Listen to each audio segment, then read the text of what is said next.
Há alguns dias eu comentei aqui com vocês a respeito da expoliação e também a expropriação das riquezas naturais do solo ucraniano, em especial após as declarações de Trump sobre o desejo dos Estados Unidos a respeito das riquezas tais quais terras raras, bem como também minérios importantes do território da Ucrânia. Por sua vez, a Rússia, à medida que avança no território ucraniano, ainda que muitos apontam pouco, o fato é que 20% do território ucraniano hoje está sob a administração e ocupação da Rússia, que tudo indica a Rússia não irá sair destas localidades, pelo menos não em termos de pacificação. O encontro que nós tivemos entre Estados Unidos e Rússia hoje na Arábia Saudita indicam bastante isso, de que a Rússia não deixará o território da Ucrânia. Ou seja, nós temos uma guerra que foi travada desde 2022 entre os Estados Unidos e a OTAN e a Rússia no território da Ucrânia, onde o objetivo, conforme nós podemos concluir, em boa medida, seria e era, sim, o acesso às riquezas naturais da Ucrânia.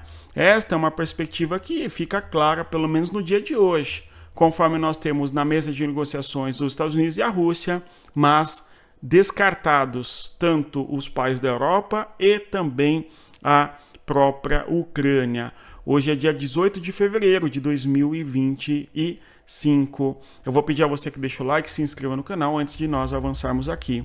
Então, todos os discursos que eu acabei de mencionar com vocês, eu já havia tratado aqui em alguma medida. Só que a queda de capacidade perceptiva da realidade até a intelecção faz com que tudo seja reduzido a xingamentos, como Rousseff ou coisas do gênero.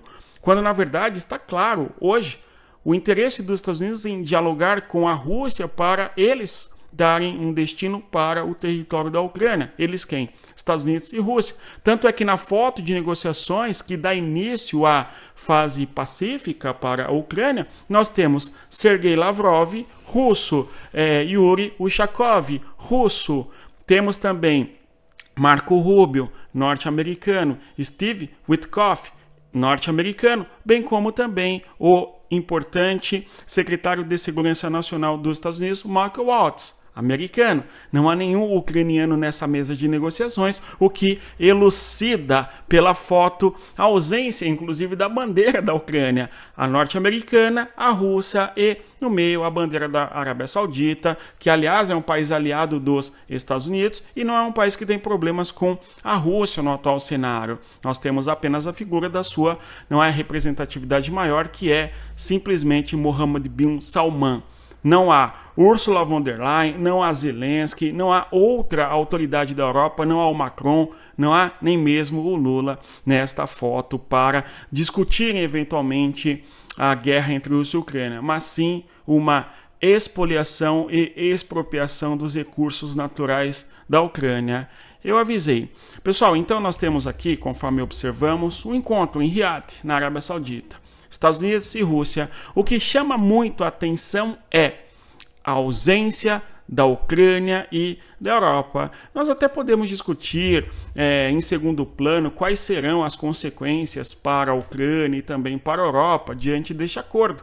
Mas, pelo que parece, conforme bem disse inclusive o Viktor Orbán, a Europa talvez perdeu o momento de chegar a uma negociação e a uma paz que fosse minimamente favorável à Ucrânia. Ou será que a Europa agora investirá militarmente numa guerra contra a Rússia para defender a Ucrânia? Macron está disposto a isso?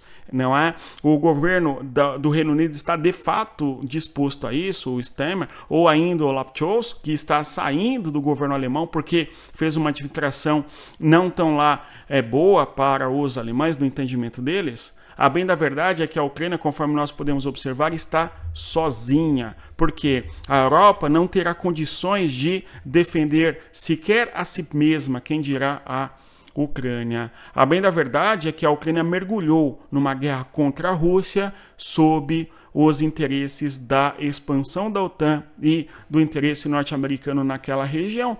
Prove o contrário, tanto é que nós temos 20% do território da Ucrânia hoje ocupado pela Rússia, que a Rússia não irá deixar, pelo menos não hoje, conforme foi a reunião que nós tivemos em Riad, hoje com a ausência da Ucrânia, conforme observamos na imagem. Nós temos aqui que 3 pontos vão dar sequência a essa pacificação? Cessar fogo, ou seja, parar as hostilidades. Alguém diria que a Ucrânia irá resistir militarmente. Vamos acompanhar. Mesmo porque o governo ucraniano já disse que não aceitará as propostas que sejam feitas às costas da Ucrânia.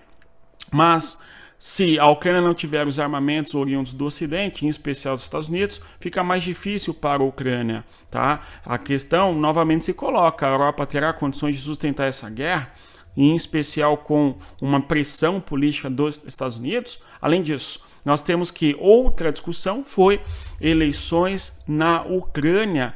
O que nós observamos com esta pauta aqui é que querem jogar a todo custo o Zelensky embaixo do ônibus. Esta que é a grande questão. Ou seja, o Zelensky já não mais interessa aos Estados Unidos. E, por fim, chegarem a um acordo final, que significa a Rússia não sair dos territórios ocupados.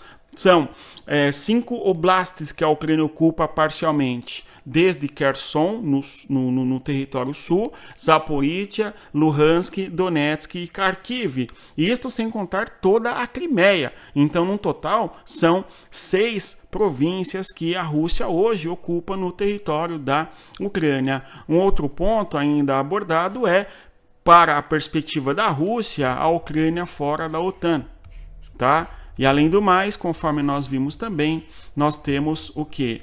Ucrânia, segundo o representante da Rússia, nós vemos aqui o seu nome, o Sergei Lavrov, ministro das Relações Exteriores russas, a Ucrânia até que poderia fazer parte da União Europeia, quando na verdade não significa lá muitas coisas para a Ucrânia em termos de defesa do seu território e interesses geopolíticos da Ucrânia, exceto um pouco, não é? A questão econômica ucraniana, que certamente precisa de muito apoio para reconstruir o que sobrou de um país atacado durante 3 anos e respondendo militarmente, mas com as mãos amarradas, porque os armamentos que os países da Europa e os Estados Unidos deram para a Ucrânia não foram usados ou não permitiu-se durante a maior parte da guerra em serem utilizados contra a Rússia, conforme nós observamos. Estavam na conversa, vejam só, Marco Rubio, secretário de Estado dos Estados Unidos, Sergei Lavrov, Ministério das Relações Exteriores da Rússia, após as presidências, seja do Trump ou do Putin, as duas maiores nomes ali da política nacional da Rússia e dos Estados Unidos. Michael Watts, Steve Witkoff e também Yuri Ushakov. Não consta, reitero com vocês, o nome de nenhum ucraniano nesta reunião, e muito menos de algum europeu, conforme nós podemos observar. Bom, nós temos então que a Ucrânia tinha uma viagem marcada para amanhã a fim de ir para a Arábia Saudita e cancelou esta viagem. Nós temos o Zelensky hoje em viagens para a Turquia. Mais tarde vamos analisar aqui o fronte de guerra e como tem andado a questão da guerra, porque o assunto importante de agora é justamente o início das negociações de paz entre Rússia e Ucrânia, sem a presença da Ucrânia, mas sim o poderio norte-americano decidindo os rumos do mundo junto com a Rússia. Vamos acompanhar. Se você chegou até aqui, eu agradeço a presença. Reitero você que deixa o like e se inscreva no nosso canal. Bons estudos, respeita a geografia. Até mais. Tchau, pessoal.